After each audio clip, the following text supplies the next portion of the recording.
আসসালামু আলাইকুম রহমতুল্লাহি ওবরকাতুহু। সম্মানিত দর্শক, ডেনমার্কের হাতে চট্টগ্রাম বন্দর তুলে দেয়া হচ্ছে, বা চট্টগ্রাম বন্দরের একটি টার্মিনাল যা নতুন করে নির্মিত হবে, এবং সেটি ডেনমার্কের একটি বিশ্ববিখ্যাত কোম্পানি নির্মাণ করবে এবং পরিচালনা করবে। এই সংক্রান্ত একটি খবর চাউর হয়েছে। আপনারা জানেন যে ডেনমার্ক এমন একটি দেশ, যেই দেশের কাহিনী নিয়ে হ্যামলেট রচিত হয়েছে। উইলিয়াম শেক্সপিয়ার তার যে সেই বিখ্যাত নাটক হ্যামলেট, তো সেই হ্যামলেটে ডেনমার্কের যুবরাজকে কেন্দ্র করে যে নাটক রচনা করেছেন, এবং বাংলাদেশে সেই ডেনমার্ক এবং সেই হ্যামলেট আবার নতুন করে এসেছে।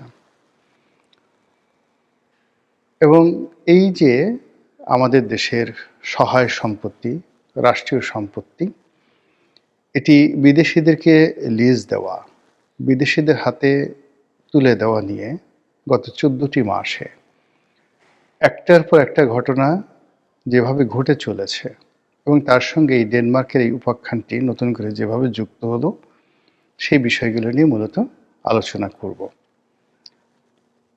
চট্টগ্রাম বন্দরের যে বর্তমান অবকাঠামো, সেই অবকাঠামোর মধ্যে সবচেয়ে যে সুন্দর অবকাঠামোটি রয়েছে এই মুহূর্তে সরকারের হাতে, সেই অবকাঠামোটি পরিচালনার জন্য আমেরিকার মালিকানাধীন একটি কোম্পানি ডিপি ওয়ার্ল্ড, সেই ডিপি ওয়ার্ল্ডের হাতে এটির পরিচালনা ভার তুলে দেওয়া হবে।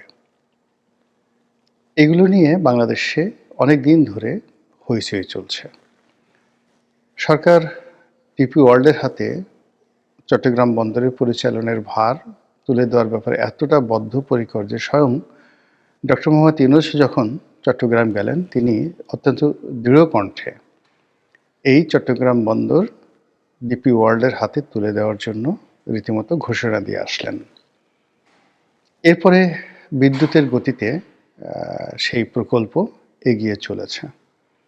ইতিমধ্যে ডিপি ওয়ার্ল্ডের হাতে চট্টগ্রাম বন্দর দেওয়ার প্রাথমিক শর্ত হিসেবে বন্দরটিকে যারা পরিচালনা করতেন তাদের হাত থেকে নিয়ে সেনাবাহিনীর, মানে সশস্ত্র বাহিনীর যে নৌবাহিনী রয়েছে আমাদের দেশে, তারা এটি পরিচালনা করছেন, যাতে করে রাতারাতি, মানে আগে যে সকল অপারেটররা চট্টগ্রাম বন্দরের বিভিন্ন টার্মিনাল অপারেট করতেন, তাদের হাত থেকে এটি চট্টগ্রাম বন্দরের পরিবর্তে নৌবাহিনীর হাতে এটি তুলে দেওয়া হয়েছে।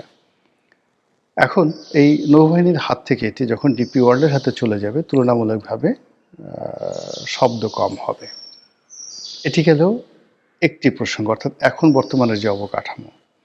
আর ডেনমার্কের হাতে যেটি তুলে দেওয়া হবে সেটি ভিন্ন আরেকটি প্রসঙ্গ। সেটি হলো নতুন আরেকটি টার্মিনাল তৈরি করা হবে, অ্যাবসলিউটলি নিউ টার্মিনাল তৈরি করা হবে।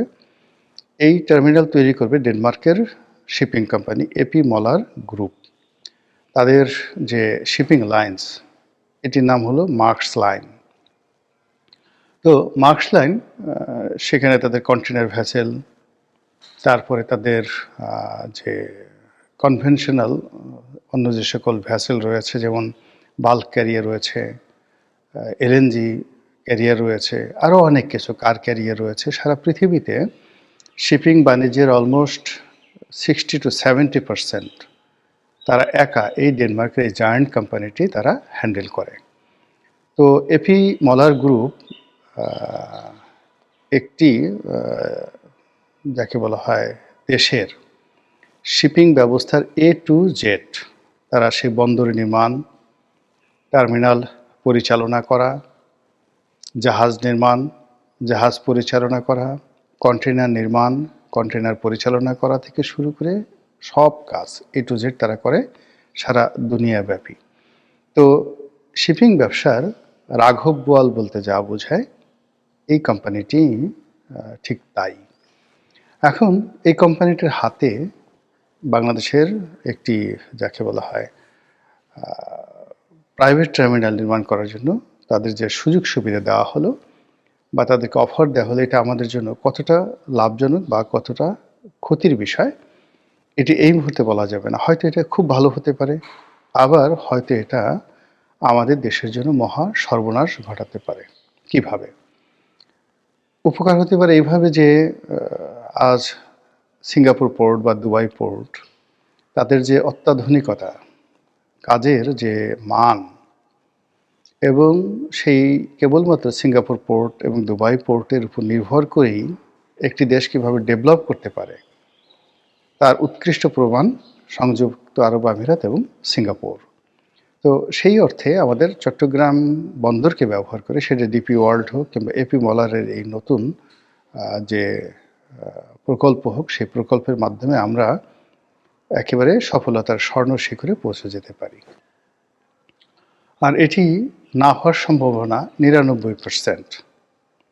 ৯৯% প্রথম কারণ হলো যে সিঙ্গাপুর বা দুবাই এই পোর্টটি যারা পরিচালনা করছেন, ধরুন ডিপি ওয়ার্ল্ড বা এপি মলার, তাদের কাজের সফলতা ৯৯% নির্ভর করবে সেই দেশের আমলাতন্ত্র, সেই দেশের পোর্ট কাস্টমস কর্তৃপক্ষ এবং অন্যান্য আনুষঙ্গিক, যেমন রোড ট্রান্সপোর্ট, তারপর ওয়াটার ট্রান্সপোর্ট যে অথরিটি রয়েছে তারা, একই সঙ্গে যে সকল স্টেক হোল্ডার রয়েছে, অর্থাৎ লেবার বলেন, তারপরে পরিবহন সংস্থা বলেন, তাদের কর্মক্ষমতা এবং তাদের অভ্যাসের উপর।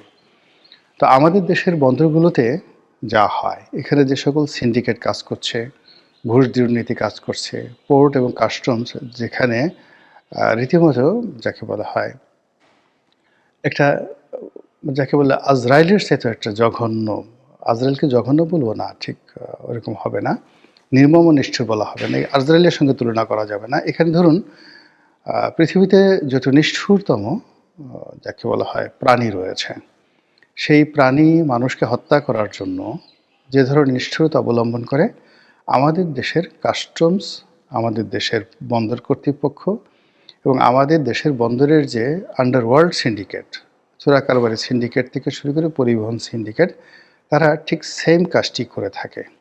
কথায় কথায় বন্দর বন্ধ, কথায় কথায় পরিবহন ধর্মঘট, কথায় কথায় কন্টেনার যাকে যেন ঠিকমতো না নামতে পারে, জাহাজ যেন ঠিকমতো ভিড়তে না পারে। এই কাজগুলো করার ফলে সারা পৃথিবীর মধ্যে যে সকল ব্যর্থ বন্দর রয়েছে, সেই ব্যর্থতার দিক থেকে শীর্ষস্থানীয় বন্দর হলো চট্টগ্রাম বন্দর। অথচ প্রাকৃতিক দিক থেকে এই বন্দরের সঙ্গে তুলনীয় উপযোগিতা, মানে কর্ণফুলী নদীর তীরে চট্টগ্রাম বন্দরের যে প্রাকৃতিক গুরুত্ব, এইটার সঙ্গে পৃথিবীর খুব কম বন্দরের এরকম তুলনা করা যেতে পারে। তো সেই বন্দরে ডিপি ওয়ার্ল্ড আসলো বা এপি মলার আসলো। প্রথমত তারা যে চুক্তিতে এসেছে, সেই চুক্তিতে আমাদের এখন বর্তমান যে ট্যারিফ রয়েছে, বর্তমান যে হার রয়েছে, সেই হারে যারা আমদানিকারক রপ্তানিকারক তাদের কতটা লাভ হবে, অর্থাৎ বর্তমান হারের চেয়ে যে শুল্ক আদায় করা হবে আগামীতে, সেটা কমবে কিনা। যতটুকু পর্যন্ত জানতে পেরেছি, কোনো অবস্থাতেই কমবে না, বরং অনেকাংশে বেড়ে যাবে। এবং সেই বাড়াটা নিয়ে যেন কোনো বিদ্রোহ না হয়, এজন্য অতি সম্প্রতি চট্টগ্রাম বন্দরের প্রায় সব মাশুল কয়েক গুণ বাড়িয়ে দেওয়া হয়েছে। এবং সেটি নিয়ে যখন আন্দোলন তুঙ্গে, সেই আন্দোলনের মুখে এই বর্তমান যেহেতু একটা নির্বাচনী একটা যাকে বলা হয় হ্যাফাজার্ড অবস্থা যাচ্ছে, তো এই ক্ষেত্রে এটা আরও সরকার কয়েকদিনের জন্য স্থগিত রেখেছে। এই গেল এক। ২ নম্বর হলো যে এই ধরনের প্রতিষ্ঠান আমাদের দেশের মতো জায়গাতে ডাইরেক্ট এফডিআই অর্থাৎ ডাইরেক্ট ফরেন ইনভেস্টমেন্ট না হয়ে এখানে কতগুলো ক্লোজ তারা লাগিয়ে দেয় যে তারা যে ইনভেস্টমেন্টগুলো করছে, সেই ইনভেস্টমেন্ট করার ক্ষেত্রে টাকার প্রয়োজন হলে তারা স্থানীয় সরকার থেকে লোন নিতে পারবে, ব্যাংক বিমা থেকে ঋণ সংগ্রহ করতে পারবে, এমনকি পাবলিক শেয়ারের থেকে তারা টাকা নিতে পারবে। তো তাহলে তো এটা আসলে 100% এফডিআই হবে না। এখানে যে বিনিয়োগের কথা বলতে হচ্ছে, সেই বিনিয়োগের মধ্যে একটা শুভঙ্করের ফাঁকি থেকে যায়, যেটা আমরা অতীতে অনেক বিদেশি কোম্পানির ক্ষেত্রে দেখেছি। তো এই বিষয়টি আমরা জানি না। আর থার্ড, যেটি সবচেয়ে একেবারে আত্মহত্যার মতো, সেটি হলো এদের সমস্ত ইনভেস্টমেন্ট থেকে শুরু করে সব কিছুর মূলে আমাদের রাষ্ট্রের পক্ষ থেকে গ্যারান্টি লাগবে। তো তারা তাদের মতো করে ইনভেস্টমেন্ট করবে এবং আমরা সেটা হিসাব জানবো না। হয়তো ইনভেস্টমেন্ট করবে ১০০ টাকা, বলবে আমরা ১,০০০ টাকা ইনভেস্টমেন্ট করেছি। আর সেই ১,০০০ টাকা পান থেকে চুন খসলে সঙ্গে সঙ্গে তারা সেটা গ্যারান্টি ক্লোজ হিসেবে সরকারের টুটি চেপে ধরবে যে আমাদের এই টাকা ফেরত দাও, আদারওয়াইজ আমরা এখান থেকে চলে যাব, আর যদি তোমরা না দাও তাহলে আমরা আন্তর্জাতিক আদালতে মামলা করব।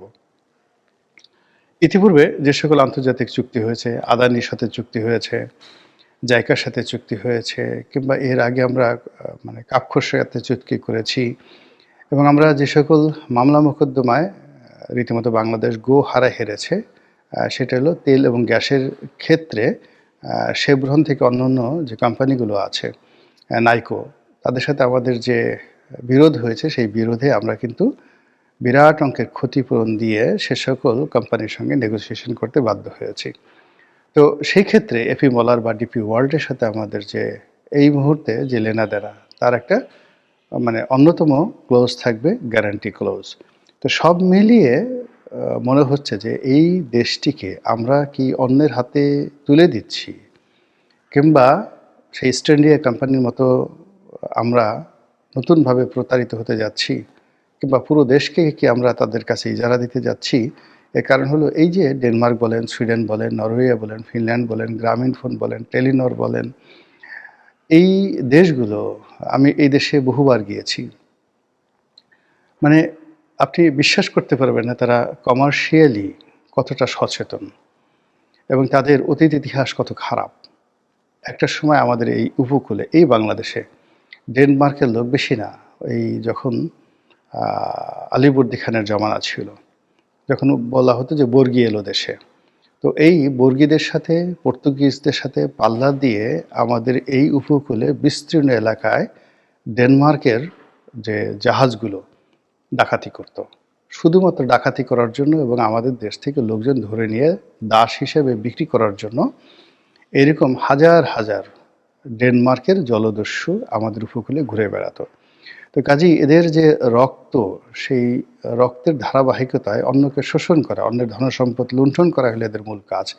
আর বাকি আমরা যে আধুনিকতা দেখি তাদের মধ্যে, মানবতা দেখি, বা যে সকল নোবেল পুরস্কারের নামে যে সকল কর্মকাণ্ড তাদেরকে দেখি স্ক্যান্ডিনেভিয়ান কান্ট্রিগুলোর মধ্যে, তা মূলত সারা পৃথিবীকে প্রতারিত করার একটা নতুন হাতিয়ার। জানি না আমাদের মাতৃভূমির কপালে কি আছে, কিন্তু পরিস্থিতি যেভাবে এগোচ্ছে তাতে করে স্বস্তি পাচ্ছি না। মহান আল্লাহ আমাদের সবাইকে হেদায়েত দান করুন এবং হেফাজত করুন। আসসালামু আলাইকুম ওয়া রাহমাতুল্লাহি ওয়া বারাকাতুহু।